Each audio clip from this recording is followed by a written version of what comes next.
Hey, what's up? Welcome to this new video. This one is paper 2-1 of May-June 2021. So now with that being said, obviously let's move on to question number 1. Okay, so let's see what do we have here. So we have to write this expression in this form where a and b are constants to be found. So pretty easy. We can see that we have to complete the squares for this expression. Now, there's a few ways of doing that. Let's try the easiest way. So the first thing we can do is we can try to expand this whole thing right here. That will give you what? That will give you x squared plus 2ax plus a squared plus b. Okay, that will be the first thing. And then we can compare the coefficients. So what do I mean? I know this have to become this, so comparing the coefficient. So here you can see this is exactly this, so there's nothing to compare. But this, you can see here we have 2a in front of the x, and here we have minus 6, which means 2a is equal to minus 6. So a will be minus 3. Now moving on, the value at the back, 1, is the same as this one. So we have a squared plus b have to be the value of 1. So we know a is minus 3, a squared will be 9 plus b, that will be 1, so b will be 1 minus 9, that should be minus 8. So, but of course this is not the answer. The answer is this have to be expressed in this form. That will be x, a will be minus 3, and plus b will be this. Now we call this the complete square form. Okay, so let's move on to part b now. Now hence it means, usually means we have to use part 1 to find this value. Write down the coordinates of the minimum point on the curve. Now, something we do have to understand, whenever we are able to transform this into this form, for example, when you have the square form, we have to understand the value at the back right here, the plus b, is actually your stationary value. Okay? And it happens when the value inside is equal to 0. So same logic, because here we have the coefficient of x squared is 1, which is positive, it is a minimum value. So hence, by comparing, you can see the value right here, the minimum value is equal to minus 8, and it happens at the value inside x minus 3 is equal to 0, which means x have to be 3. So hence we can conclude or confirm that the minimum point is 3 and minus 8. Okay, and that will be your question number 1. Now let's move on to question number 2. So here we have variables x and y are such that when ln of y is plotted against ln of x, a straight line graph passing through the points, we have 2 passing points, is obtained. Now, usually we do know that we have x against y, but in this case we have ln of x against ln of y. So when this used to be the case, we know the equation of a straight line was y equal to mx plus c. Now using the same logic, now it will be what? It will be ln of y equal to m ln of x plus c. I hope you guys can see the similarities, right? So here we have to use this one, obviously. Now we know that it has a straight line, so that's my straight line equation. It passes through these 2 points. Now when we have 2 points, 6, 5 and 8, 9, and we have a straight line, we can first find its gradient, right? So how would you find the gradient of a line? So you will use your formula, which is y2 minus y1 over x2 minus x1. That will be 9 minus 5 is 4, 8 minus 6 will be 2, and that will be 2. So you have ln y is equal to 2 ln x plus c. Now we have to find the value of c. Now to find the value of c, we can just use one of the passing points. Here we have 6, 5. This is my ln x value. This is my ln y value. So if you remember, when we used to have a point, for example, 6, 5, right? For example, when we have x against y, this will be my x, this will be y. But in this case, it is ln of x against ln of y. This is why it is like this. Now just replace back in your equation. You will have 5 here. 2 times 6 plus c. That will be 5 equal to 12 plus c. So c will be 5 minus 12. That should be minus 7, but let's check because you don't want to make any silly mistakes. So 5 minus 12, that should be minus 7. Confirmed. So finally, we can kind of conclude the equation of the straight line is 2 ln of x minus 7. Now, again, this is not the answer. We have to show why is this. So making y become the subject of the formula. Now, there's one thing we can do here. We understand we can send this on top. That will be ln of y is equal to ln of x squared. Now, we also understand we can rewrite this. What is 1, by the way? 1 is simply ln of e, right? For example, so what is 7? 7 will be 7 times ln of e. Now, what is that then? So that let's replace. That will be this minus 7 is 7 ln of e. Now, we can simplify again. We can send this top. You will have what? Ln of y is equal to ln of x squared minus ln of exponential 7. Now we can combine these two together because here you can see we have ln and ln. When you have minus, it becomes ln. That will be x squared. Minus is divide over exponential power 7. So you will have this. Ln of y is equal to ln of x squared over exponential 7. Now, by using, we have to understand this. When we have ln on both sides, they will cancel out. So finally, y has to be x squared. And we can send this up by the laws of indices that become exponential minus 7. So y will be exponential minus 7 x squared. And this is in this form as needed. P and Q are integers to be found. And that is your question number 2. Now let's move on to question number 3. So here we have to solve the inequality. Obviously there's a few options on how we can solve this question. I guess we can use a method that we can always use is we can square both sides. If you want to eliminate the this one, you can square both sides. That will be what? 4x, then become this, and then become 81. That becomes 16 x squared minus 8x plus 1 more than 81. Send this over here, you will have 16 x squared minus 8x, that will be minus 80 this. Now we can divide everyone by 8, right? That will become 2 x squared minus x minus 10 more than this. Now we can find the critical value. So just by using the same equation but equating that to 0 to find the critical values. Again, this is not your answer yet. Now let's try to factorize to see what's possible. That will be 2x times x. That will be 2 times 5, right? So to get minus 1, we have to have minus 5 and then plus 4. So x will be 5 over 2. X will be minus 2. Now again, these are the critical values. So we have to use this to find the answer for that. So we have to use the graph in this case. That will be, because the coefficient is positive, the shape of the graph will be something like this. This is my line of 0. And these are the critical values. So the first value is minus 2 and the other one is 2.5. Now, according to the question, we need the value to be more than 0. So more have to be this place and this place, right? So conclusion will be x have to be less than minus 2 and x have to be more than 2.5 according to the graph. And these will be the answer to your question. Again, this is of course one of the ways of solving this. There's many methods. So here we can just use something I think we learned as well in AddMath.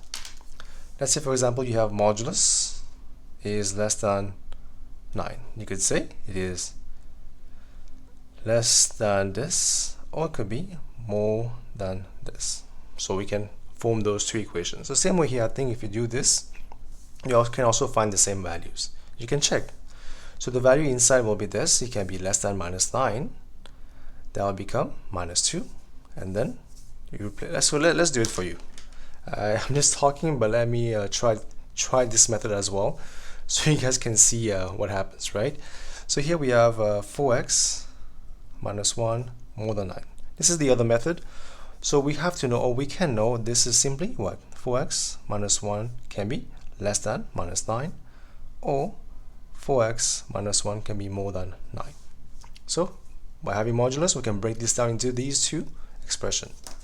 Now when you solve one by one, you will have 4x have to be less than -8, x less than 2, or 4x more than 10, x more than 2.5. So as you can see, two methods, we have the same answer as well for the question. Now let's move on to part B. Let's solve this equation. Now the first thing we have to realize here is we have x here and we have root of x. Now what is root of x? That is simply x power half, right? So we have to know that. Now one thing I can do here is I would say let u equal to x power half. Right.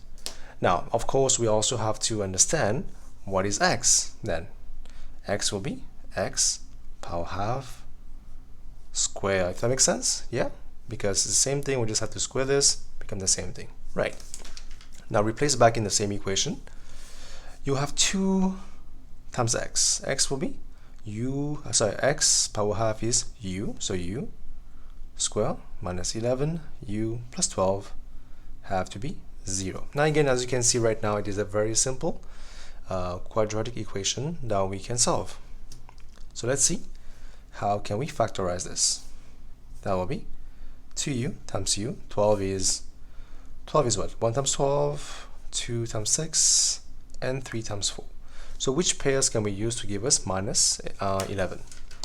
So we can try to use this one, right? We can use 4 here and 3 here. That will be minus 8 minus 3. That will give you minus 11. Now again, we can check here. Minus times minus is plus, which is good. Great. That will be u have to be 3 over 2. U can be the value of 4. So u here can be 1.5 and u can be 4. So finally, we know u is not the actual value we are trying to find. We're trying to find x. U is simply x power half. That will be 1.5. X power half is 4. So x will be what? Square both sides, you will have 1.5 square. X will be 16. So x will be what here? 1.5 squared, that should be 2.25. And 16 as your value for part B of your question. That is question number 3. Now let's move on to question number 4. The graph of y equal to a plus 2 times bx, where a and b are constant, passes through these points. We have 0 minus 4 and has a period of 480. Yeah, so by the way guys, if you guys didn't know, period can be more than 360. Yeah. Now part 1, find the value of a and b. So one by one. So how would you find the value of b? So we do know that we usually use this value of b to find the period. So for a tan curve, the period is equal to 180 divided by this value of b. But now we know the period is 480, sorry. So we can solve for the value of b. So let's try to send this over here. You will have 480 b, and that is equal to 180. So b have to be 180 divided by this one. So 180 divided by 480, that will be what? That will be 3 over 8. This will be your value of b. That is part 1 of what we need. Now let's try to find the value of a. So using the passing point, this is the x value, this is the y value. So replace back in your equation. Y is minus 4 when x is 0. So that will be 0. That will be 0 obviously. So a will be minus 4. So values of a is minus 4 and b will be 3 over 8. Okay. Now finally we can write down the equation, right? As we can see, y has to be a, which is minus 4 plus 2, tan b will be 3 over 8 x. This is the equation of the graph, right, of the curve. Now next thing is we have to sketch the graph for the values between 0 and 480. So we know that the graph has a period of 480. It will complete a whole cycle in 480. Now again, I want to approach this question as if I did not know how to draw a tan curve. So how would I do that? So the first step, as always, I like to make a table of values. Let's say I don't know how to draw this. I just know a few things about tan graphs, but I don't know how to really draw this graph. Now, one thing you guys might want to know, might have to know about tan graphs is that for tan graphs, we have vertical asymptotes. Asymptotes are just lines that the graph do not touch. That's something we just have to know. Now let's proceed, right? So we have the values of x and corresponding values of y for my table of values. I can begin with 0. Now I can choose, hey, I can see b is 3 over 8. I can do 90 divided by 3 over 8. That'll be 240. That'll be a bit too much. So let me try to use the most common values. That'll be very simple. So I can try. Let's try. That will be 240. What is in between here? We have 120. And here we have 360. And here we have 480. So let's see what are the values or these values given us. Right. We place back in the equation that we have, which is y equal to minus 4 plus 2 tan 3 over 8x. Now keeping in mind that we do have vertical asymptotes in this type of graphs. Let's begin. When x equal to 0, the value was minus 4. This is given to you, right? Fair enough. Now next one, let's use 120 to see what happens, for example, right? So here we have minus 4 plus 2. Here we tan and 3 over 8 times 120. That will be minus 2. Minus 2. Now we can use 240. That will be math error. So whenever you have math error for tan curve, you have to know here we have an asymptote. Okay. Now let's use 360. That will be minus 6. And let's use 480. That will be minus 4. Okay. So as you can see here, we have only one asymptote between those values of this and that. But let's check further, right? So what is the value here between this one? It could be 60. Here we have a value here, will be between, that could be. So what is the value? 360 plus 480 divided by 2. That will be 420. Again, here I'm going on the basis that I don't know how to draw this curve. I'm trying to see, hey, what can I do to draw this curve? Because most of you guys, I'm sure that you guys sometimes struggle with tan curve, right? So let's go with that assumption and see how can we actually do this question. So tan of 3 over 8 times 60, that will be, so non-exact. So let's not use that. It is non-exact value. We don't use that. And what else? So this also will not be exact, so let's not use that. So for now we have these values. So let's see how can we use that. Now, let's see. We want to know, does the graph go up here or go down here? So let's see, right? So let's use a value before this. 340, let's use 339. So we have minus 4 plus 2 tan of 3 over 8 times 339. 0.99. Very close. It shows us the value goes high. So basically, at this point, the curve have to be going up. Now, what happens to the value afterwards? Let's use the value of 340.99. The value goes from below. So it will be something like this. Okay, so let's draw this now. So let's break this down on the graph to see what can we derive. There's a few principles that we have to take into account also when we draw this. So we make sure that our graph is kind of accurate, not too bad. So the first thing is I can see we have this value here of minus 4. Let's call this our baseline. Let's first draw the minus 4 point. Let's say it's somewhere over here. So here we have 1, 2. Let's call this -4. And then we can just draw a horizontal line right here as the baseline.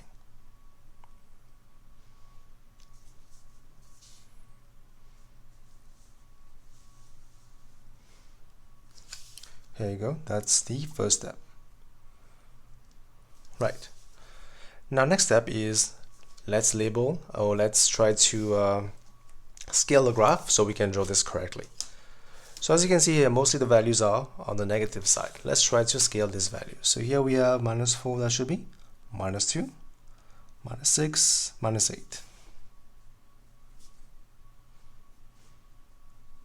Of course, we can do the same here as well, just in case, if you want to continue the graph upwards. That will be the value over here. That will be 2, 4, 6, 8. Okay. Now next step is to scale this one. We chose values 0 to 40 and this one, right? So what is the value exactly in between? So it will be somewhere over here, I guess. I guess the middle value will be somewhere over here. So it's not exactly, but it's okay as well because it is only a sketch, right? We don't really care if it's not exact. So let's say we choose the value here to be 240.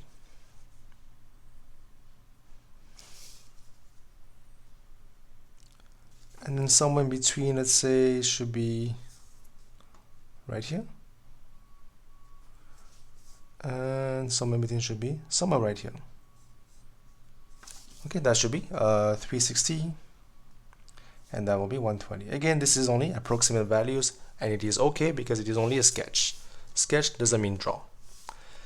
Now, as you can see from the graph, 240 have to be my asymptote. This is where my curve will never touch, right? So we draw this asymptote right here. Now the first point we have is 0, -4. That will be right here. And then we have 120, 2. That should be this one, right?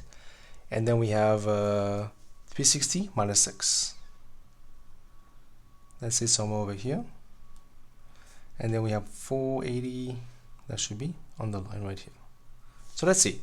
So by using the values and by using some knowledge of how asymptotes must look like, the graph will be something like this. So you can see here, the value goes up and it will keep going up. So that's the first part. Have to keep going up.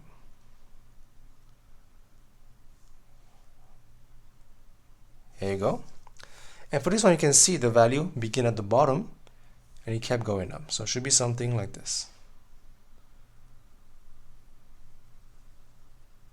Right? So this will be your graph for this one. Again, step by step. I begin with the assumption that I didn't know what to do, and then we definitely use that knowledge to continue step by step of how we can draw the graph. And that will be your question number 4. Okay, so now let's move on to question number 5. The curves y equal to x squared, y squared equal to 27x intersect at the point O and the point A.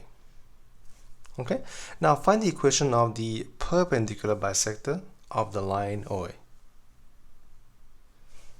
Right? So how can we find this? So first thing first, we have to know what are we trying to find. So we have to find a point A first. So the point A is the point of intersection between those two. So let's try to find this. So how would you find a point of intersection? You will find this by solving a simultaneous equation, right? So here we have y, replace this here, that will be y squared. Now y is equal to x squared. Replace in this here will be this one, 27x. Simplify, that will be power 4, that should be 27x. Send this over here, that will be this minus 27x, that will be 0. Factorize, you will have x power 3 minus 27, that will be 0. So x will be 0. And x cubed will be 27, which means x will have to be the value of 3, right? If you check 27, cubic root of 27, that will be 3. That's obviously the first point here, OO, so we don't need that one. We can just use that one. So when x is this, what is the value of y? Y will be replaced back in your main equation. X squared, that will be 9. Hence, we confirm A is a point 3, 9. Okay, so we have the point A and we have the point O. These are the 2 points of intersection. Now we have to find the equation of the perpendicular bisector of OA. So let me use an illustration. So we have the 2 points. Let's say this is OA. This is O and A. Now what is the perpendicular bisector? It is a line that passes through the midpoint at the angle of 90, at right angle, perpendicular. So this is the perpendicular bisector. Now, so basically we're trying to find the equation of a straight line P. So how would you find the equation of a straight line? We must first find the gradient of that straight line. But here also we can find the midpoint that we can have right here, right? So midpoint will be what? Using our knowledge of the formula, that will be x1 plus x2 divided by 2, that should be 1.5, and y1 plus y2 divided by 2, that should be 4.5. So this is the midpoint of OA, which is where the other line passes. So we have a passing point now. Now we're trying to find the gradient of P. To find the gradient of P, we must first look at the gradient of OA, right? Let's find the gradient of OA. So gradient of OA, pretty easy. We can just use the points. That will be y2 minus y1 over x2 minus x1. That should be the value of 3. So from this, we conclude the gradient of P have to be minus 1 over 3. Now, we have everything we need. We have the gradient of P, we have the passing point, we can find the equation, right? So, we have the midpoint, which is 1.5 and 4.5. This is the x value and the y value. And we have the gradient, that is 1 over 3, minus 1 over 3. Now, this is the method that I use to find the equation of a straight line. You can use any method you deemed easy for you. So I will take y minus its corresponding value over x minus its corresponding value, equate that to the gradient. Okay, so then we just have to cross multiply. You will have y minus 1. 3 times 1.5, that should be 13.5. That will be minus x plus 1.5.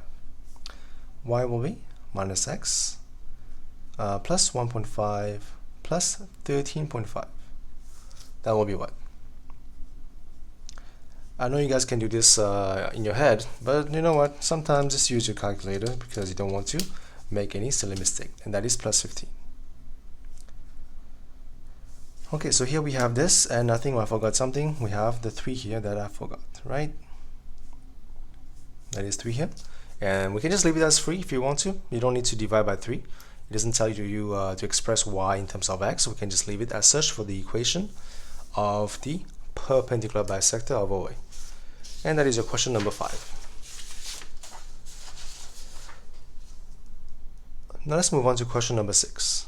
So here we have variables x and y are such that y equal to this, where x is in radians. Okay, radians is just the measurement or the unit for the angle. Okay, now we have to use differentiation to find the approximate change in y as x increases from this to this. Again, these are big words. We just have to use the formula that we know, that the approximate change in y is equal to what? We know we have to find dy by dx at the initial value and times the change, which is h. So we have to just find these value right here and replace back in the equation. So here we know y is equal to exponential x over 2 plus x cos 2x. So let's find dy by dx. This one is pretty easy. That will be the same, but multiply by half, right? Because of this right here. D by dx of this will be half. That's why. Now for this one, as you can see, it is a product. We have x times cos 2x. We will use the product rule. At first, we can leave the x by itself, then find d by dx of this. That will be what? Minus sine 2x and times 2 because of the 2x inside. Then plus cos 2x times 1.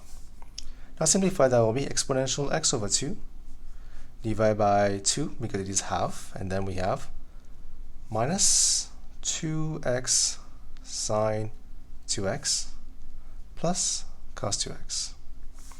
Okay, this is dy by dx. Now the main thing we have to find here, according to the formula, we have to find dy by dx when x is 1. So let's replace. So when x is 1 is what? So we have exponential 1 over 2 divided by 2 minus 2 times 1 sine of 2 plus cos of 2. That is, of course, dy by dx when x equal to 1, which is the initial value. So here we have to use radians. Radians, here you go. So exponential power 0.5 divided by 2 minus 2 sine 2 plus cos 2. That will be minus 1.41038. Let's try again just to confirm. Exponential power 0.5, which is half, divided by 2 minus 2 sine 2 minus plus cos 2. That will be this value. So here you go. Replace back in your equation. Change in y, approximate change in y is equal to minus 1.41 times h. And that will be your answer for question number 6. Now let's move on to question number 7. So here we have to find the exact values of k for which the line is a tangent to the curve. So tangent means it meets the curve at exactly one point. It has only one point of intersection, or has only one real roots. Now this means we have to use b squared minus 4ac have to be 0. That's the main idea behind. Now, how would you find that point? You will solve these two equations simultaneously because they intersect at one point, right? So on one side you will have 2x plus 1 is equal to, other side will be the other equation. Now let's rearrange. Send everything to one side. You will have this plus kx minus 2x plus k minus 2 minus 1, this. Now what else? Here we have 4x squared. We can factorize k minus 2x plus k minus 3.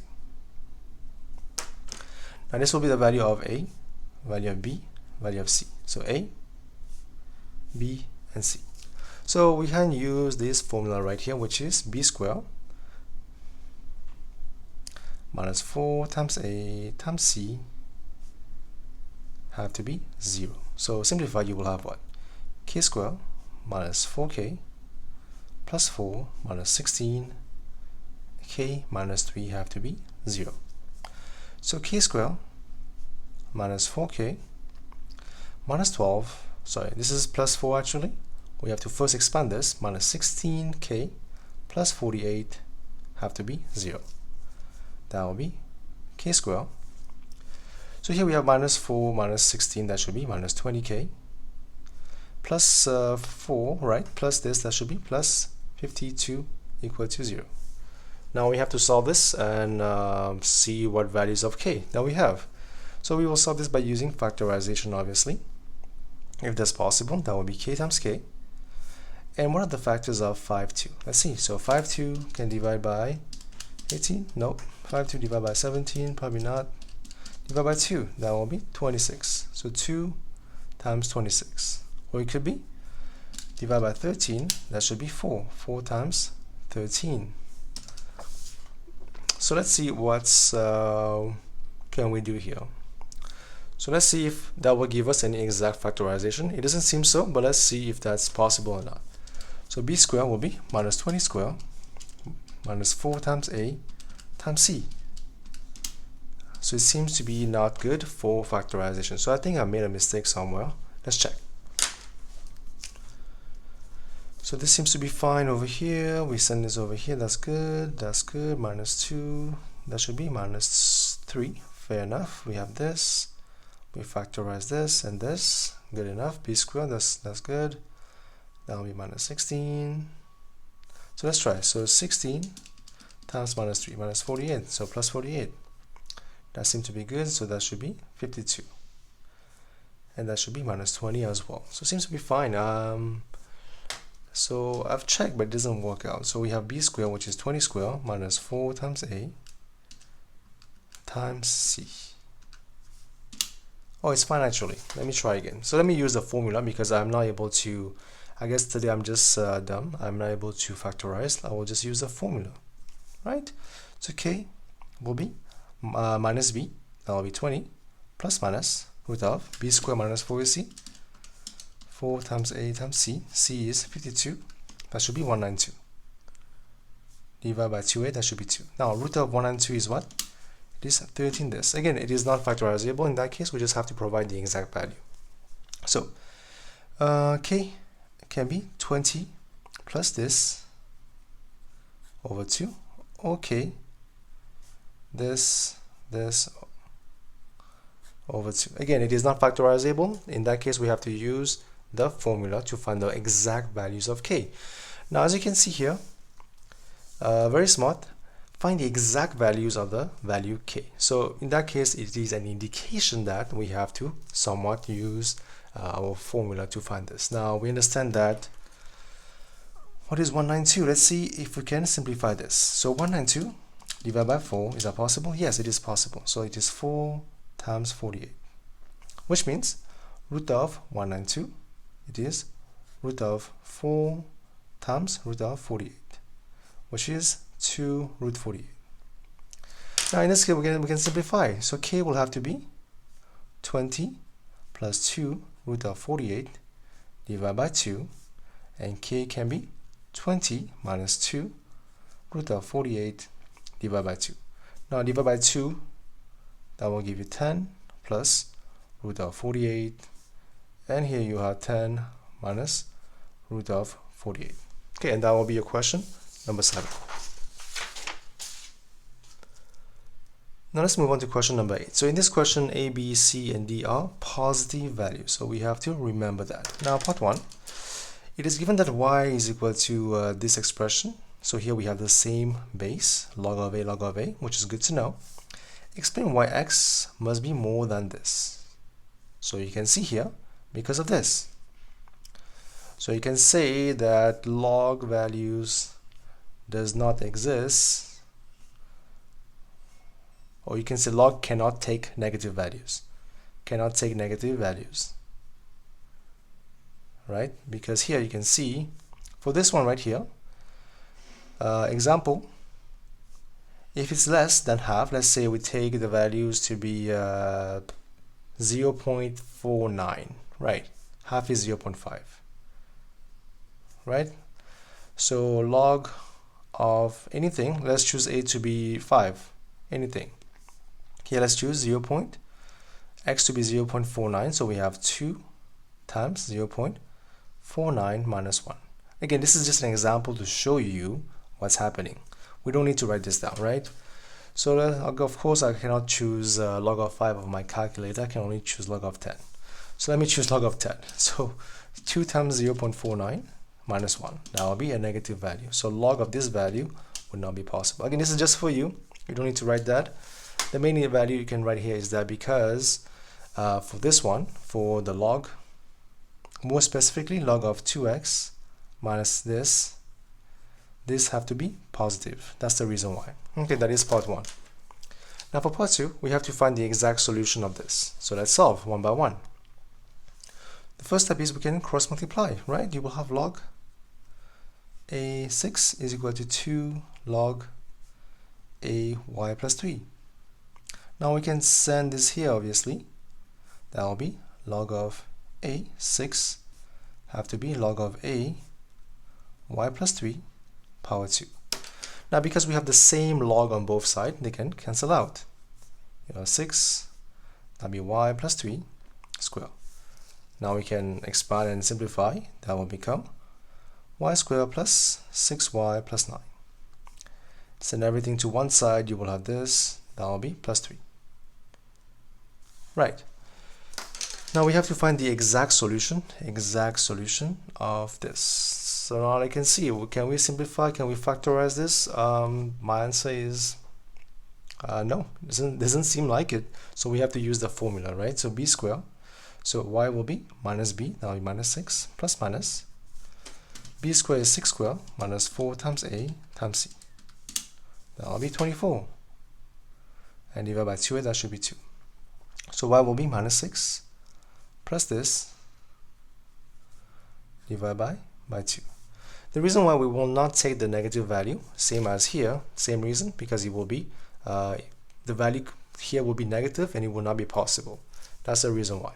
We'll take only the positive value, which is for the value inside. That's what I mean. So y will be what? So again, what is root of 24? It is simply 4 times 6, right? Then that will be 2 root of 6.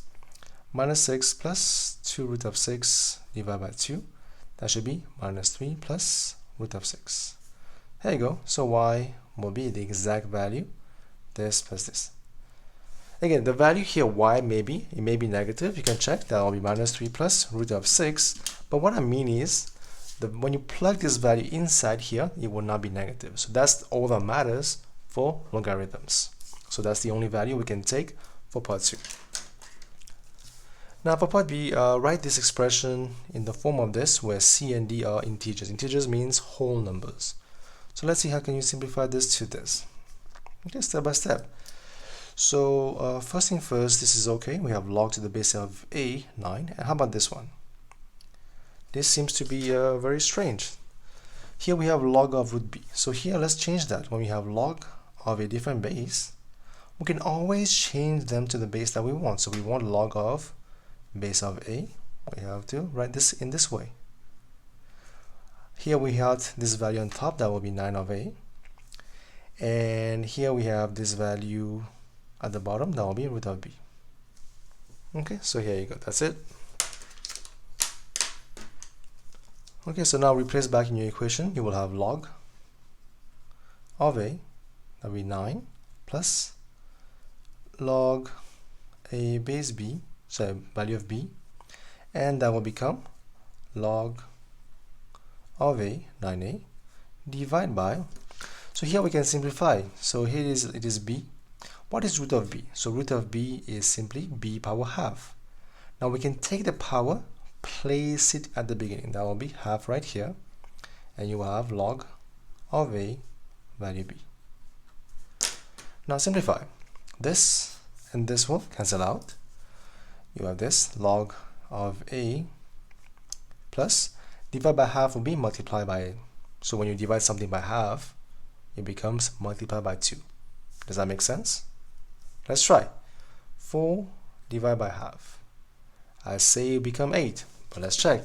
4 divided by half, it is 8. So same thing as saying when you divide by half, it means multiply by 2. So that will become 2 log of a, 9a. Okay, now what else can we do? So let's see how can we simplify this symbol. Now we can definitely send this over here, or no, we don't need to, probably not. So here we have log this, so we have to change that and that. So one by one we can think of something right now, is that how can you break this down, right? So here we have log of base of a plus 9. Here we have log a, if you send this here, that will become 81a squared, for example, right? Now we have to understand we can break this down as well. For example, when I say log to the base of a times cb, that is simply log to the base of a c plus log to the base of a b. So same way of thinking, right? We can break this down. This becomes log to the base of a, 81, plus log to the base of a squared. Now again, did we have to do this here? Most likely not, but let's see what happens, because it seems that we are breaking this down into 2 parts. Let's see how can we break this down into 2 parts as well. So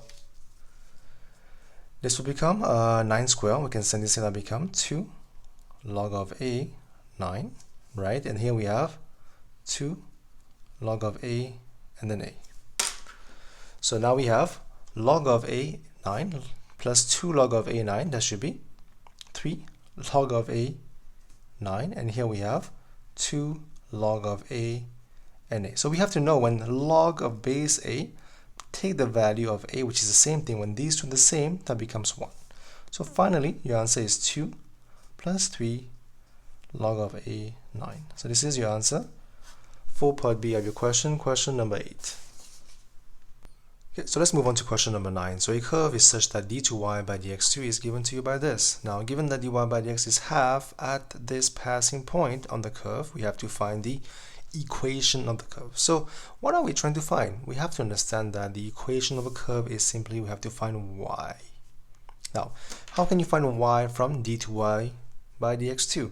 By using integration. So first thing first, from this we can get dy by dx, and from dy by dx we can get value of y. So step by step, let's try to solve this question. So first thing first, we understand that dy by dx is equal to integration of this one. That will be sine 6x minus pi by 2 respect to dx. That will give you integration of sine is actually minus cos.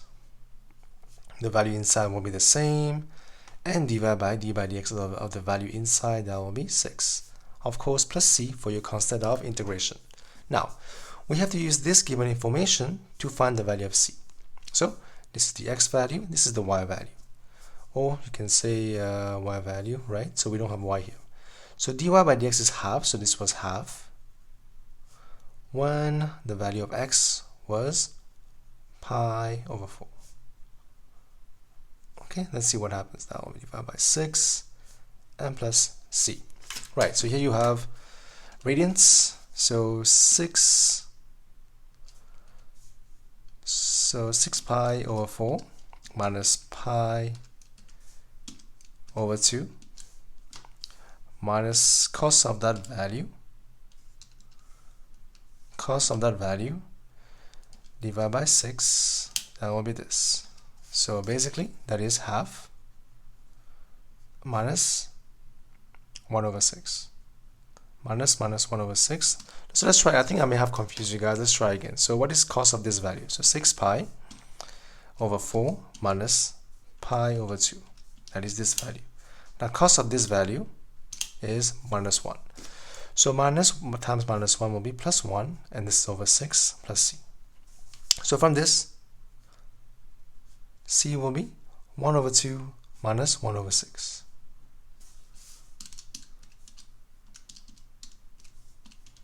That will be 1 over 3. Okay, so for now we do understand that. We have what? We understand that we were able to derive dy by dx is equal to minus 1 over 6 cos of 6x minus pi by 2 plus 1 over 3. That is my dy by dx. Now, we can use that instead to find the value of y. So y will have to be integration of this.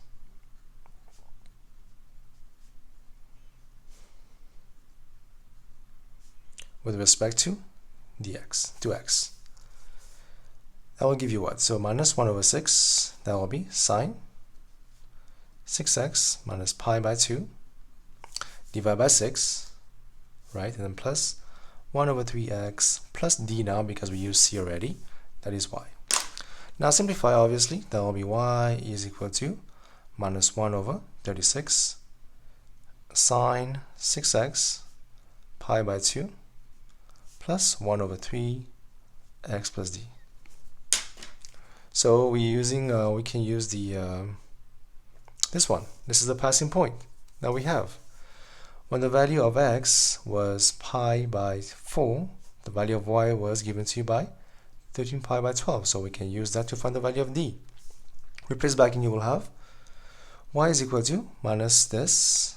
Let's use here sine of 6 times this, that will be 3 pi over 2 minus pi over 2 plus that will be pi over 12 plus d. Now y is obviously 13 pi over 12.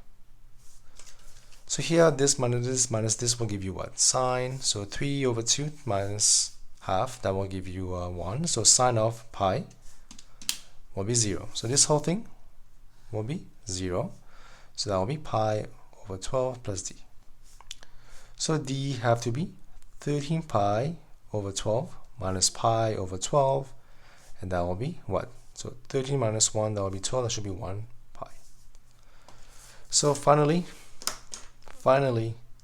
we have the equation of the curve, which is y is minus 1 over 36 times sine 3 pi over 2 minus pi over 2 plus pi over 12 and plus the value of d, which is pi. Now obviously we can combine them together so it looks good. That will be 3, sorry, this is not 3 pi, 6x, actually 6x minus pi by 2. Again, this is not the final answer, so we can ignore that for now, and that will be plus 13 over 12 pi. Okay, and that will be your value of y, which is the equation of the curve. And that is your question number 9. Okay, so after double checking here, I did realize I made a very silly mistake. So if you look at this, actually the initial equation is 1 over 3. So this is supposed to be 1 over 3x. Okay, so finally, actually, we don't need to add this one. This one is not good either, so we just have to write the same equation we had before, which is the value of d, which is pi. Again, the reason why is because I was just looking at this one instead of this one. That's why I was confused maybe. But your value will be the equation that we had before, which is sine of 6x minus this, and then plus the value of 1 over 3x instead of this one. It is actually this, right? Because we have to revert back to the actual equation, and plus d was the value of pi. And that will be your equation of the curve as follows. Question number 9. Okay, so let's move on to question number 10. So relative to a point O, the position vectors of A, B, and C are given to you by the following. Right, now part 1, we have to find the unit vector in the direction of AB. So first, let's find AB. AB is defined by OB minus OA. This is pretty easy. That will be 10. 3 minus OA is 6 minus 5. Now 10 minus 6, that will be 4. 3 minus 5 will be 8. Right. So now to find the unit vector, we also have to find the magnitude of AB. Pretty easy. Square this, that will be 16. Square this, that will be 64. That will be what? So square root, so 16 plus 64, that will be 80. So square root of 80. So finally, the unit vector, it will be the vector itself divided by its magnitude. And that will be your answer for part 1. Again, we can simplify if you want to. What is 80? 80 is obviously 8 times 10, or it could be 4 times 20, or it could be 16 times something.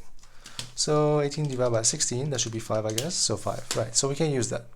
So what is root of 80? That will be root of this. That should be 4 root 5. Replace, you will have what? That will be 1, and that will be 2.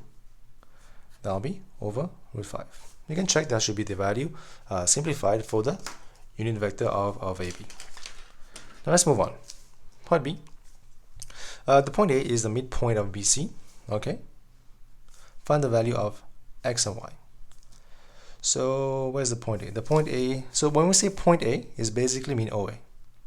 OA is the midpoint, which is this one, 6 minus 5 of BC. Now what is BC? The point B, we don't have it. The point B, okay, we have it actually, is 10, 3. And C is the point of x, y. Now how do you find midpoint? Usually you would just use the formula, which is 10 plus x over 2, and this will be 3 plus y over 2. That should give you the value of 6 minus 5. Now simplify.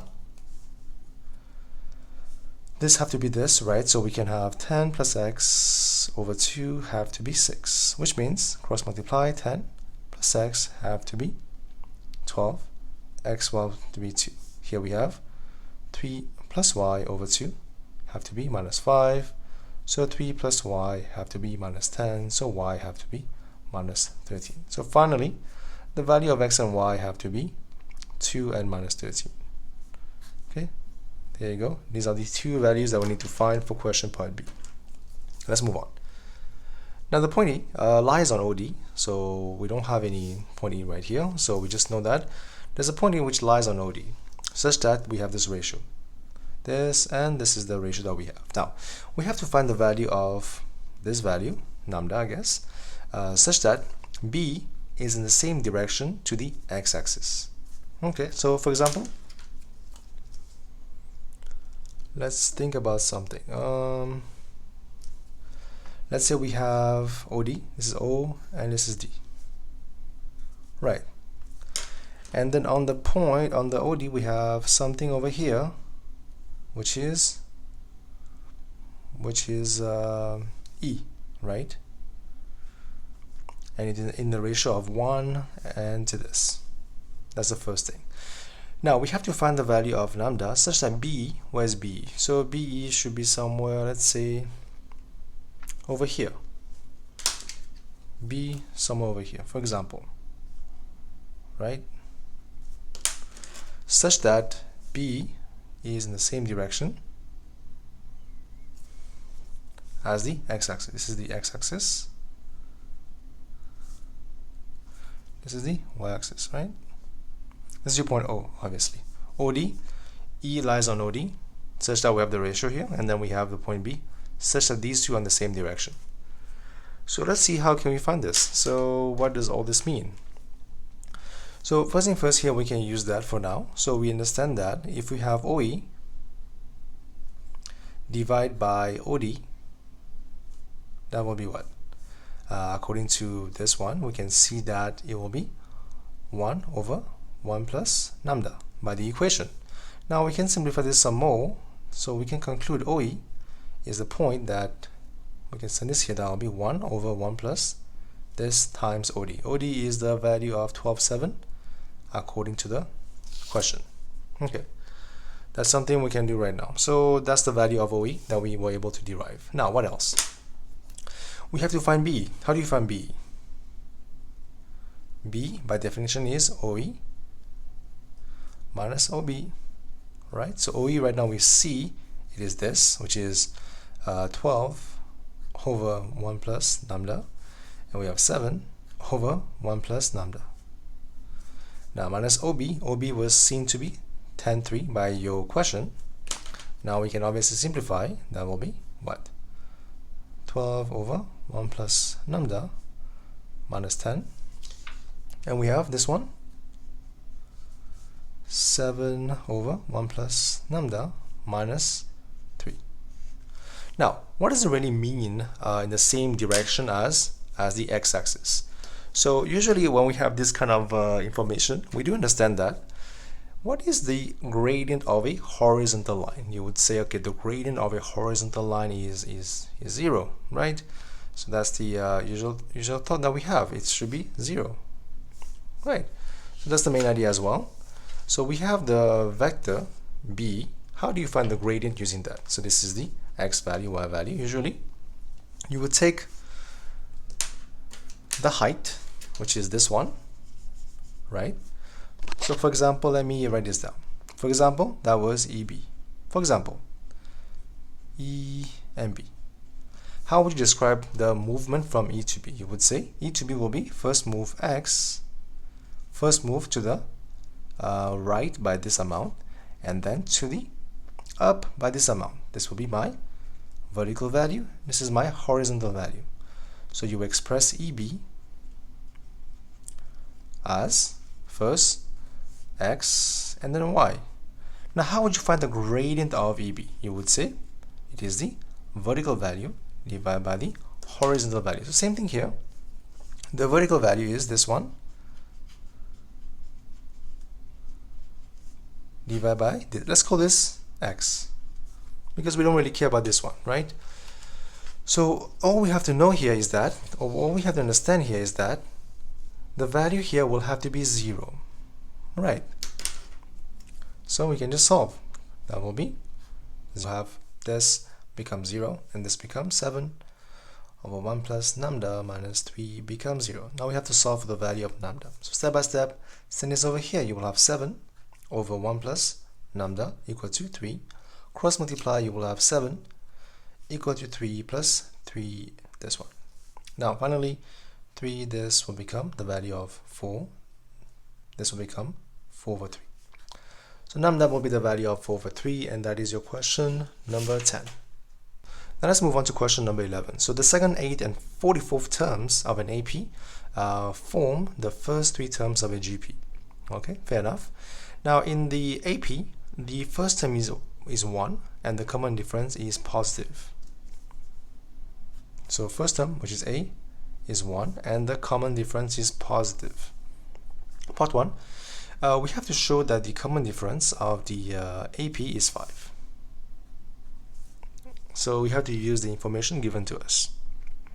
Okay. So at least we know this, right? So let's find these terms. Let's find the second term, the 8th term, and 44th term. So if you have A is this, so we have to know AP. So what are the formulas we know for AP? Again, this is given to you guys, so you guys don't need to worry. Let me show you the list given to you to solve these kind of questions. So that should be on the second page. Here you go. As you can see here, we have AP here, A series, the n term. You can see the n term is given to you by A plus n minus 1 times D. Now we know the first term is 1, second term, so when T of 2, that should be 1 plus n minus 1 is 1 plus D. That will be second term. Now what is the 8th term? 8th term, A is 1, n minus 1, that should be 7D. Now what is the 44th term? That will be 1, that should be 43D. Okay, so now we know that all these terms, second, 8th, and term, they are actually the first 3 terms of a GP. Now for the GP, the first term is 1 plus D, second term is 1 plus 7D, and the 44th term is 1 plus 43D. Right, so this is the first 3 terms of a GP. Again, I'm just trying to derive or trying to write down what are the given information in this question. Now, so what do we know about GPs? We do know that they actually have a common ratio. Have to multiply by R and multiply by R, right? So we can derive something here. So here we understand that if we take 1 plus D multiply by R, that have to be 1 plus 7D. But also if you take 1 plus 7D multiply by R, have to give you 1 plus 43D. So using that knowledge, let's solve for some values. We can make R become subject, so R have to be 1 plus 7D over 1 plus D. R can be 1 plus 43D over 1 plus 7D. Now replace in each other to see what happens.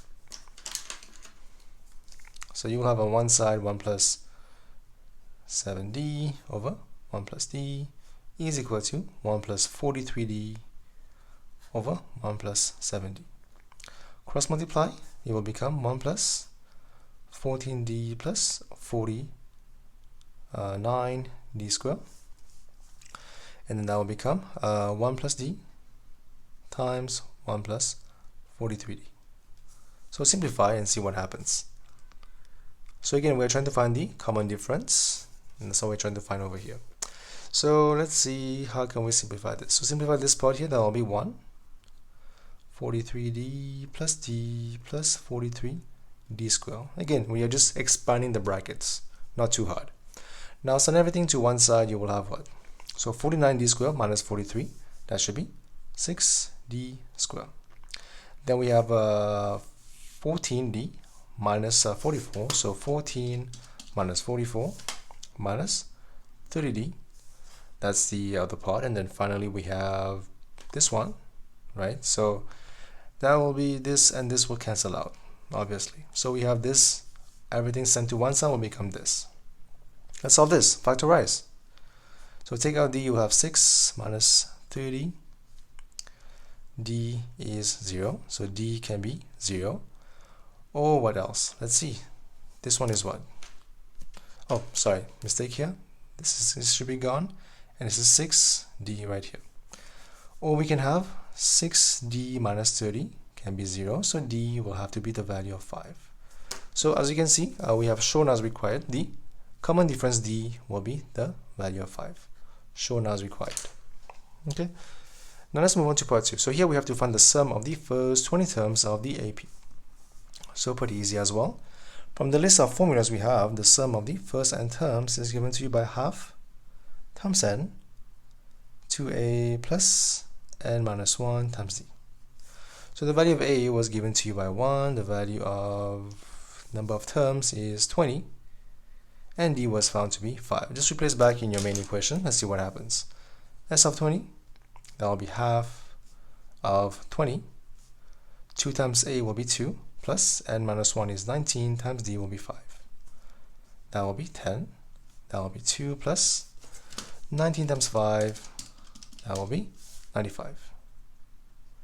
That will be 970. Sum of the first 20 terms will be 970 for the AP. And that will be your question, part A of 11. Now let's move on. Now here we also have question part B. We have to find the fifth term of the GP. So for the GP, what do we know now? So if we compare, we know the first term is actually 1 plus D, 1 plus 5, that will be 6. And the second term was seen to be 1 plus 7D, that will be what? 35, 36. So finally we conclude that all have to be 36 divided by 6, that will be 6, right? So we have these values. Now to find the fifth term, so term 5, that will be AR, power 4, that will be A is 6, R is 6,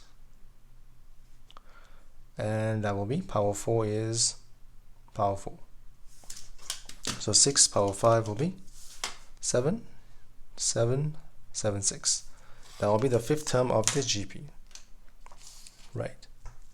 That is part 1 of B. Now let's move on to part 2. Explain whether or not the sum to infinity of this, no, it does not exist, since the magnitude of R is more than 1. Clearly R is equal to 6, so it does not exist. This is the condition right here. You can see we only have sum to infinity if the magnitude of R has to be less than 1. But clearly here it is more than 1, so it is not possible. That is question number 11. Now let's move on to question number 12. So the diagram shows part of the curve y equal to 9 minus x times x minus 3. So this is the curve. Okay, and the line k minus 3 is this one, is it? No, it is this one. Okay, k minus 3, where k is more than 3. Okay, now the line through the maximum point, this one, of the curve, in the same direction to the y-axis, as you can see right here. This is the maximum point, right? Meets the x-axis at the point A. So here we have a point A. Now, the curve meets the x-axis at the point B as well. Here, point B, the curve. And the line y equal to k minus 3 at the point C. So we have to find the area of the region shaded. Now again, I think it did not come out correctly for my for the print. Let me have a look. I'll be right back with you to see which area is actually shaded, just to confirm, right? Just give me 1 moment.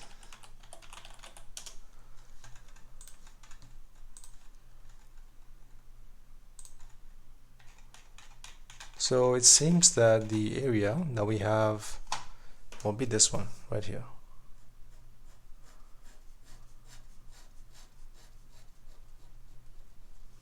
Okay, this is the area we need to find. Okay, let me go back to the question now. So how can we find that? So first thing, let's think, how can you find this area? So usually we have to involve some I would say we have to involve integration, because we have to find area in the graphs, and sometimes we just have to use observation too.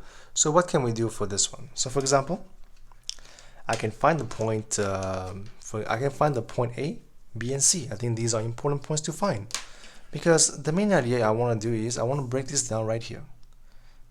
Break this down into 2 pieces, as you can see. So for this one piece, I'll call this A, and I'll call this B. You can clearly see that A is what? It is simply a not square, it is a rectangle, right? Because I don't know if it's square. It is a rectangle with a height this and the width of this.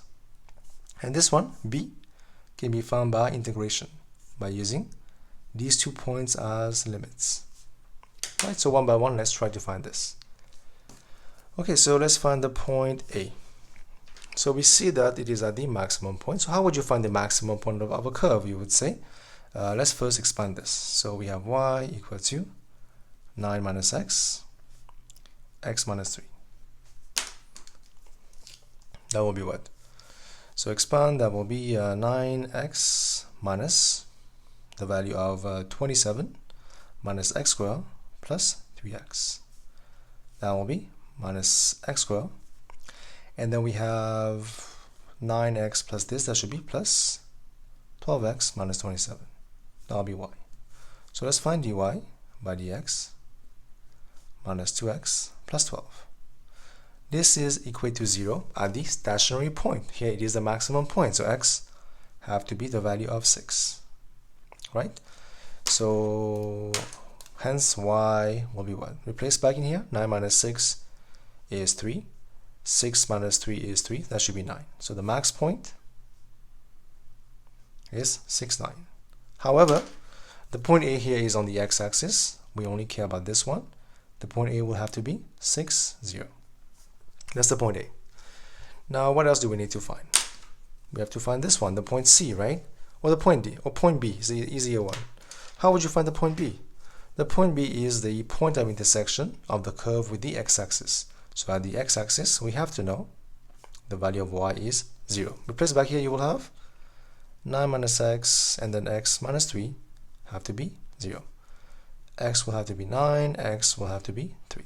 So obviously, this is the other point of intersection. That was obviously the one at 3, and this have to be 9. Right? That makes sense, right? So we have the point B. B have to be 9, 0. Now we have to find the point C. So how can you find the point C? Or how is that possible, right? So I tell you here, the line y equal to k minus 3. We have this line over here. It is a horizontal line by observation at least. So what's the problem here?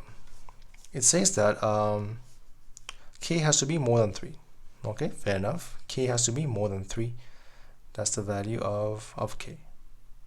But it seems to be more than 6 as well, because this is 6. If this is after, have to be more than 6 as well. But let's see what happens. The line through the maximum point, so this is fine. The curve meets the this and this. Okay, the line this meets the curve at the point this.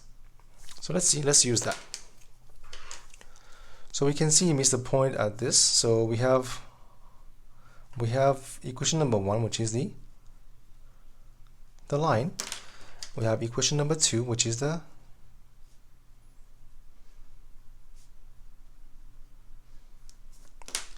and their matching point is what? The matching point is, the meeting point was k, and then k minus 3. This is the x value and the y value, right? So let's try to plug this in the equation right here and see what happens, right? So we have y here. That was k minus 3, have to be 9 minus k, and then this will be the value of k minus 3. Right, so that will be the equation we can form and see what are the values that we can have for k. Now, if you think about this, that will be k minus 3. That will be 9k minus 27 minus k squared plus 3k. So k minus 3 have to be minus k squared. So 9 plus 3, that should be plus 12k and minus 27. Now send everything to one side. Let's see what happens. You will have k squared. So k minus this, that will be minus 11k. Minus 3 plus 27, that should be plus 24, 0. Now let's find the possible values of k, right? That will be k here, and we know this is 3 times 8, 8 times 3. To get minus 11, we have to have minus 8 minus this. So k can be the value of 8, and k can be the value of 3. Obviously here by choice, k can have to be more than 3, so we have to choose this one. So k have to be the value of 8. So from this, the point of intersection become 8, and then 8 minus 3, that should be 5. So the point right here is 8, 5. Right. So let's find the area of A. A is the area of a rectangle. The height here is what? It is 5. Right? This is the height. 5. Now what is the width? The width is, this is the value of 6 going to 8. This is 8, right? So 6 going to 8, that is 2. So area of the rectangle have to be length times width. That should be 10. That's the first part. Now how would you find the area of this one? By integration, obviously. Limits will be, this is 9, this is 8, and we have to use the equation of the curve, which is given to you by minus x squared plus 12x minus 27. So integrate, that will give you minus x power 3 over 3 plus 6x squared minus 27. Limits of 9, 8. Replace one by one. You have minus, so we have 9 cubed divided by the value of that's 3.